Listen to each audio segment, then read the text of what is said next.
لہذا یہاں پہ غیر اللہ سے امداد کی نفی، استمداد کی نفی نہیں ہے، مدد مانگ سکتے ہیں، لیکن سب سے بڑی دلیل میں آپ کو قرآن سے ہی دیتا ہوں۔ پہلے ایک بات سمجھ جائیے کہ جتنے بھی عربی حروف ہوتے ہیں یہ دو طرح کے ہوتے ہیں، ان کے آخر میں کبھی کوئی تبدیلی واقع ہوتی ہے، کبھی نہیں ہوتی۔ اگر ہو تو اس کو معرب کہتے ہیں، نہ ہو تو اس کو مبنی کہتے ہیں۔ اور جتنے معرب کلمات ہوتے ہیں یہ کم از کم 3 حروف سے ضرور مرکب ہوتے ہیں، کم سے کم 3 حروف ضرور ہوتے ہیں۔ انہیں حروف اصلیہ بھی کہتے ہیں اور ان کو مادہ بھی کہا جاتا ہے۔ تو لفظ نستعین کا مادہ ہے عون، عین واو نون، اس سے بنا ہے یہ نستعین۔ اب آگے قرآن میں آگے آئیے، اللہ فرماتا ہے وَاسْتَعِینُوا بِالصَّبْرِ وَالصَّلَاةِ۔ یہ وَاسْتَعِینُوا بھی عون مادے سے ہی بنا ہے جس سے نستعین بنا ہے۔ تو ایک طرف ہے اِیَّاکَ نَعْبُدُ وَإِیَّاکَ نَسْتَعِین، اے اللہ ہم خاص تیری عبادت کرتے ہیں، تجھی سے مدد طلب کرتے ہیں۔ اور دوسری طرف اللہ خود انہی حروف اصلیہ کے ساتھ بیان فرما رہا ہے وَاسْتَعِینُوا بِالصَّبْرِ وَالصَّلَاةِ، صبر اور نماز سے مدد طلب کرو۔ صبر خدا نہیں، نماز خدا نہیں، یہ غیر اللہ ہے، غیر خدا ہے، اور آپ کا رب آپ سے فرما رہا ہے وَاسْتَعِینُوا بِالصَّبْرِ وَالصَّلَاةِ، نماز اور صبر سے مدد طلب کرو۔ نمبر 5، برے علماء اور ان کی تحریفات، خصوصاً معنوی تحریفات۔ ایک ہوتی تحریف، تحریف کس کو کہتے ہیں؟ کچھ کا کچھ عدل بدل کر دینا جس کو ہم کہتے ہیں، اپنی طرف سے چینج کر دینا، ڈسٹارشن جس کو آپ کہیں گے، ڈسٹارٹ کر دینا میسج کو، اپنی طرف سے اصل پیغام کو بگاڑ دینا۔ اور یہ بگاڑنا 2 طرح سے ہوتا ہے۔ ایک ہوتی ہے متن میں تحریف، ٹیکسچول فیبریکیشن آپ جس کو کہیں، یا ڈسٹارشن آپ جس کو کہیں، کہ اللہ کی طرف سے آیا ہوا پیغام، اس میں انسان اپنا کلام اس طرح سے ملا دے کہ اللہ کا پیغام کیا ہے اور بندے کی ملاوٹ کیا ہے فرق ختم ہو جائے، بلکہ اپنی طرف سے کچھ بھی لکھے اللہ کا نام بتا دینا، گھڑ گھڑ کے اس کو دین بنانا، یہ دین ہے، اپنا دین یہ ہے۔ اس طرح سے لوگوں کو بے دینی، ان کی اپنی عقل کی، اپنی خواہشات کی اپج، اس کو اللہ کا دین بتا کے پیش کرنا۔ ایک تحریف ہوتی ہے متن میں، اللہ کے اصل پیغام کو بگاڑ دینا۔ دوسری تحریف ہوتی ہے اللہ کے پیغام کو تو باقی رکھا جائے، الفاظ ویسے ہی رہیں، قرآن کا قرآن باقی ہے، حدیث حدیث ہے، بخاری کی ہے، مسلم کی ہے، لیکن جب حضرت سمجھانے پر اس کو آئیں تو ایسا سمجھائیں کہ بات ہے کچھ، نکل رہا کچھ ہے، بات ہے کچھ اور ثابت کچھ اور کرنے لگے۔ اس کو کہتے ہیں معنوی تحریف۔ معنوی میننگ کے اعتبار سے، مطلب کے اعتبار سے کچھ کا کچھ مطلب بدل دینا۔ وہ الفاظ نہیں چینج کر سکا، قرآن کو نہیں بدل سکتا ہے، لیکن قرآن کو جب سمجھانے لگے گا تو قرآن کی آیات سے وہ مطلب نکالے گا جو اس میں نہیں ہے۔ کیسے؟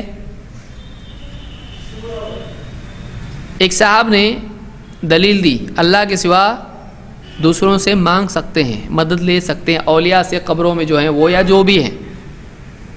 دلیل کیا ہے؟ وَاسْتَعِینُوا بِالصَّبْرِ وَالصَّلَاةِ، جس میں خود اللہ سے مدد لینا ہے اس کو غیر اللہ سے مدد لینے کا ذریعہ بتا دیا۔ وَاسْتَعِینُوا بِالصَّبْرِ وَالصَّلَاةِ، تم مدد چاہو، استعانت کرو، کس سے؟ صبر اور نماز سے۔ آپ پوچھیں گے اس سے کیا ثابت ہو رہا ہے؟ ثابت ہو رہا ہے، ثابت کرنے والا ثابت کر رہا ہے۔ کیا کر رہا ہے؟ اپنے ذوم میں ثابت کر رہا ہے، حقیقت میں نہیں۔ کہ صبر کیا ہے؟ اللہ ہے، آپ صبر کر رہے ہو، صبر آپ کا عمل ہے، وہ مخلوق ہے۔ آپ مخلوق ہو تو آپ کا عمل بھی کیا ہے؟ مخلوق ہے۔ اور آپ کا صبر کیسا ہے؟ اچھا ہے، اعلیٰ، بہت نبی کے جیسا، کچا پکا صبر۔ اور آپ کی نماز آپ کا عمل ہے نا، قیامت میں تلے گا۔ آپ کی نماز اللہ ہے؟ اللہ نہیں ہے، وہ آپ کا عمل ہے۔ اور آپ کی نماز تو آپ جانتے کیسی ہے، کچی پکی نماز ہے، دھیان کدھر جا رہا, قرات کدھر جا رہی, تجوید کتنی توبہ کر رہی, کیسی تجوید آپ کی, کیسی قرات آپ کی,